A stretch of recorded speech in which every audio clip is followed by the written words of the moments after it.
My name is Julie, and I'm a 27-year-old woman, and recently I got a call from my mother. We hadn't spoken in almost 3 years. She called to ask for my help because my sister and her husband had just gone through something really bad. To give you some background, the man who is now my sister's husband was supposed to be my husband once upon a time. My sister, who's 23 and I'll call her Kelly, got together with my fiancé Jack, who is also 27, on the day of my engagement. Jack and I had been together since college, and after almost 3 years, he proposed to me. He even threw a party to surprise me on the night of our engagement.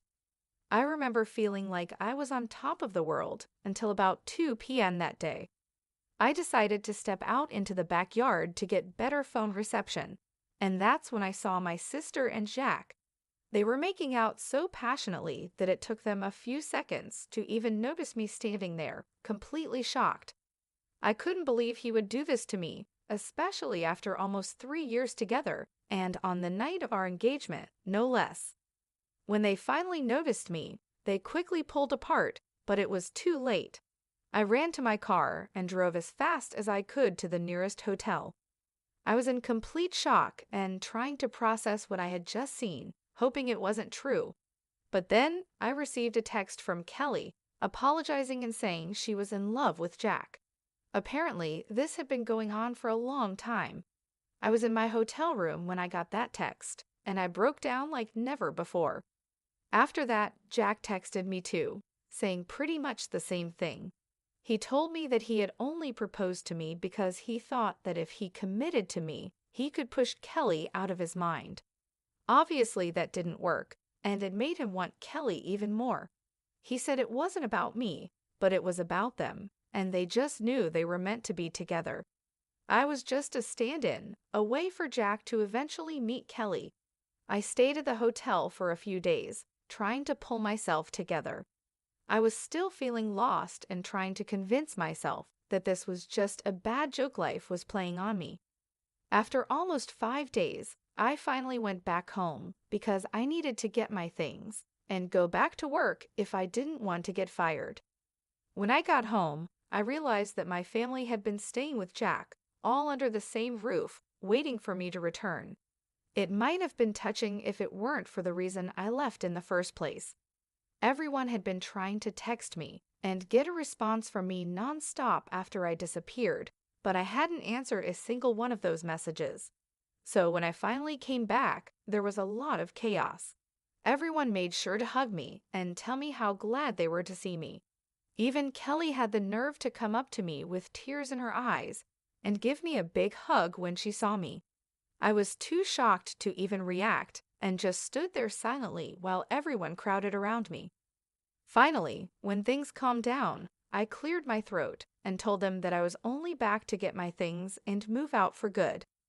Jack had been standing there quietly until that point, but when I said I was leaving, he announced that I didn't need to go because he had already packed his stuff and was moving in with Kelly now that everything was out in the open. My family, including my parents, my aunt, and my dad's youngest sister, who has lived with us since her husband passed away, all had big smiles on their faces. There was nothing to smile about, at least not from my perspective. Kelly stood next to Jack, looking at me sadly but still smiling. I couldn't take it anymore and asked my family what on earth they were smiling about because, as far as I could see, there was nothing to be happy about. I was upset because Kelly had just broken up my engagement and taken away my boyfriend of almost 3 years. There was nothing funny or sweet about it. My mother spoke up and told me that they couldn't change the past, but they could accept the future.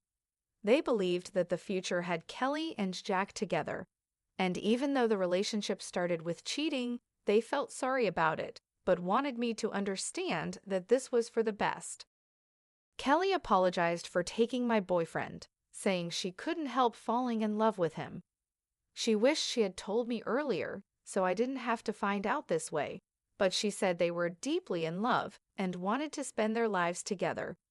Then they kissed right in front of me, and my mother even wiped a tear from her eyes. I snapped and told them that this wasn't something to be sentimental about. What they were doing was disgusting. To my surprise, my family got annoyed with me and said I was being bratty instead of being happy for my sister. They thought I was making it all about myself and didn't approve of my behavior. I was shocked by their attitude and told them all to get out of my house. I couldn't understand how they were defending Kelly and Jack while making me look like the bad guy, acting like I was overreacting. My father stepped in and told me not to act like a child because things like this happen and I should just accept it. He said I should be happy that my sister found her soulmate instead of being jealous. It felt like they were all acting crazy and I couldn't deal with it anymore. So I said screw it, went to my room, packed some of my things, and left again without talking to them or listening to what they had to say, even as they called my name and told me not to go. I didn't have anything left to say to them because it was clear that they cared more about Kelly and her happiness than about me or what was right and wrong. They were so focused on justifying what Kelly had done that they completely forgot that I had real feelings too. After that day, my family tried to contact me several times, but I never responded because I didn't think I owed them anything. A couple of weeks later, I even received an invitation to Kelly and Jack's wedding, which I obviously declined. All the friends that Jack and I had in common also declined the wedding invitation to support me, and even a few relatives who knew the truth stopped interacting with my family after they learned how I had been treated. It's been 3 years, and I've cut them out of my life completely. They occasionally tried to get back in touch by wishing me well on my birthday or New Year, but I always ignored them. I never blocked any of them, though I did remove them from my friends list. Since I have a public account, they could still see what I was up to, which is what I wanted. I wanted them to see that I was living a great life and let them feel jealous. It was a bit petty, but it was the least I could do after how they treated me. Until recently, I had no idea what they had been up to in the last few years. About 5 days ago, my mother called me from a number I didn't recognize. When I answered and realized it was her, I tried to hang up, but she begged me desperately for a chance to talk.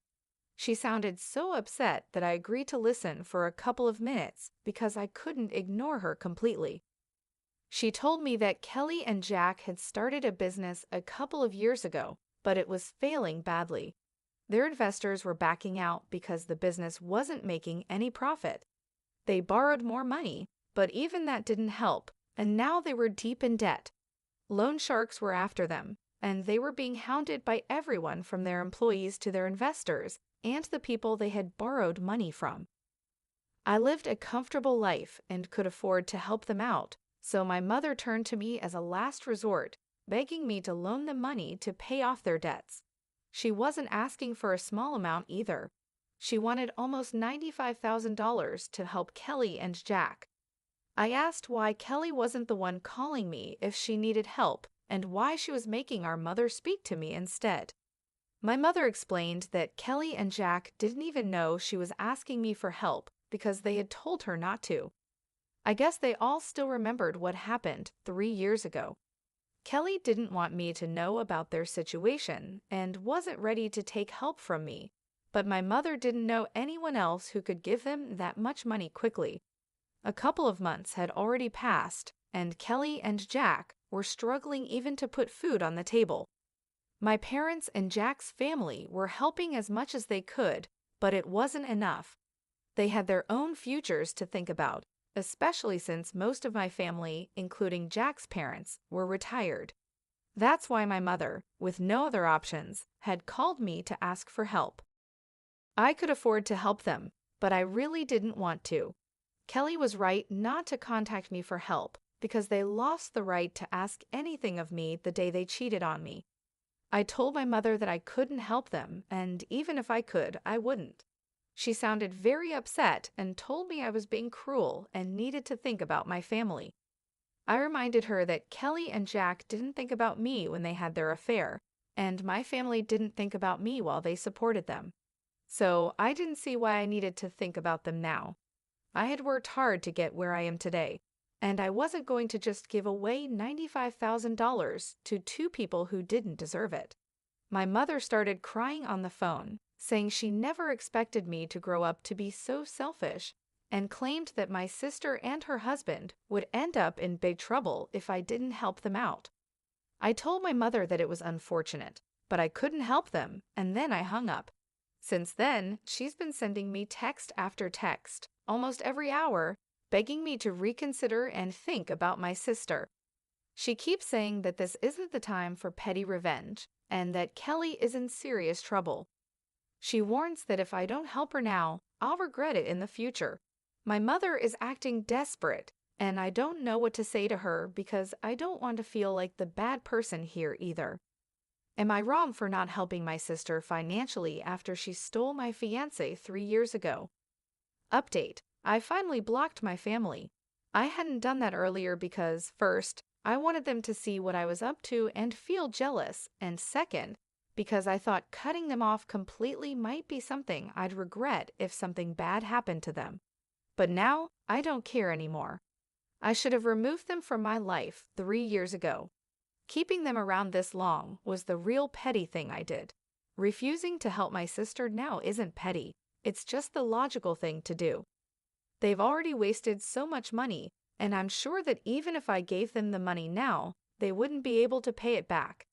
$95,000 is a huge amount, and even though I'm doing well financially, that doesn't mean I can just give away that kind of money without expecting it back. If it were a close friend I was helping, I would still expect to be repaid. But these are people who are close to me, and they're definitely not my loved ones. I can't expect them to pay me back, so there's really no reason for me to help them out. It's as simple as that. I talked to a few of my friends about this to get their opinions, and they agreed that I did the right thing by refusing to give them the money not out of revenge, but because it's completely impractical and foolish to expect me to help the very people who betrayed me in the past. Anyway, my mother is now blocked, and she can't contact me to guilt-trip me anymore. I have nothing to worry about, at least that's what I thought. Update 2. Hi everyone, something really big happened today. I was at work when I got a call from my neighbor. She told me there was a couple outside my house, screaming for me to come out and talk to them. My neighbor said they seemed pretty crazy and had been yelling at my door for about an hour, refusing to leave. I asked her to describe them, but deep down, I already knew who it was. When she described them, it just confirmed my suspicion. It was Kelly and Jack. My neighbor insisted that I come back home to deal with them because she didn't think they were up to any good. Given that it was Kelly and Jack, I knew she was right. So I thanked her and immediately started driving back home because I couldn't risk them getting into my house. Luckily, I got there in about 20 minutes and caught them in the act of trying to break into my house by picking the lock on my door. I pulled up in front of my house and demanded to know what they thought they were doing. I tried to call the police right away, but Jack moved like lightning and knocked the phone out of my hand. Kelly walked over and said they were just there to talk, and they didn't want anything from me, at least not right now. I told them to make it quick and made it clear that they shouldn't expect me to invite them inside. Whatever they had to say would have to be discussed outside in the yard. They seemed okay with that, which was a relief because I didn't think it would be a good idea to let them inside. They already seemed pretty hostile, and I didn't know what to expect. Kelly started talking and told me that our mother had informed her about the phone call and how I had ignored the texts that followed and even blocked them all. She said that the way I was behaving was very unfair, and that since it had been 3 years, I should really be over it by now. I was accused of being silly and dramatic, just to get attention from my family. Kelly said she felt insulted because I refused to help them, and that's why she was there to talk to me. She mentioned that she had managed to arrange the money for now by selling their house and all their jewelry, but there was a strong chance she might need more in the future. She wanted to know that she could rely on me for help when that time came. I told her flat out that she couldn't and shouldn't count on me at all under any circumstances because I hated her and her husband with a passion. I was so angry that I warned her it was taking all my self-control not to hit her at that moment, so it would be best if they just left. Jack, shockingly, demanded that they wouldn't go anywhere until I signed a document promising to give them money in the future whenever they needed it. I couldn't believe what I was hearing. I knew that such a document wouldn't be legally valid if I was forced to sign it under pressure, and they had to be out of their minds if they thought they could manipulate me into something like that. I told both of them to get out, but Kelly pushed me and said that I had to help them because I owed it to them since we were family. She said I couldn't just run away from my responsibilities like this. I was stunned that she actually pushed me, and I was tempted to slap her, but I held back because I knew that getting violent would only make things worse. Instead, I decided to grab my phone, which had fallen to the ground when Jack knocked it out of my hand earlier, and I made a run for it. I quickly climbed into my car and drove off without even checking my rearview mirror. Luckily, I hadn't turned off the engine when I had left the car, so it was still running, and I was able to get a head start on them. They didn't chase after me on foot, which was a relief, but they stayed at my house, which was unfortunate. Once I was at a safe distance, I decided to call the police and report what was happening. I drove back to my house just in time, arriving shortly before the police got there. Within about 25 minutes, they showed up, and I filled them in on everything that had happened. The police arrested Kelly and Jack and took them away. I knew the charges weren't that serious, and they'd probably get off easily, but it was still worth it because at least they were taken away, and I didn't have to deal with them anymore. A few hours have passed since then, and I haven't heard from anyone in my family, which is strange. I thought by now at least one of them would have tried to contact me from a different number, but they haven't. I'm guessing they're either over everything and won't try to get under my skin again, or they're just waiting for the right time to contact me later when things have calmed down a bit. Update 3. Hi, so my last update was about a week ago, and I had started to believe that my family was finally going to leave me alone after I called the cops on Kelly and Jack. But I was wrong. Even that didn't stop them from bothering me again. This time, it was my parents who showed up at my house, asking if they could talk to me for a moment. This happened yesterday, and they seemed much less arrogant compared to Kelly and Jack, so I decided to let them in. As soon as my mother entered the house, she started crying and apologized for ever taking Kelly's side over mine. My father explained that after they learned Kelly and Jack were arrested because of their behavior, including physically pushing me, they couldn't see them the same way anymore.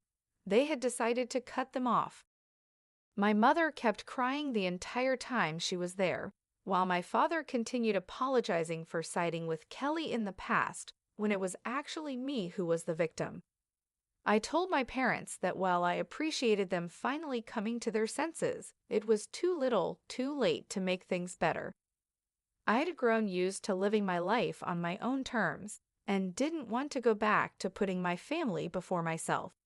As much as I appreciated their visit and apology, I couldn't promise to work on our relationship because, honestly, I didn't see any point in trying to salvage something that was already broken, even if it was with my parents.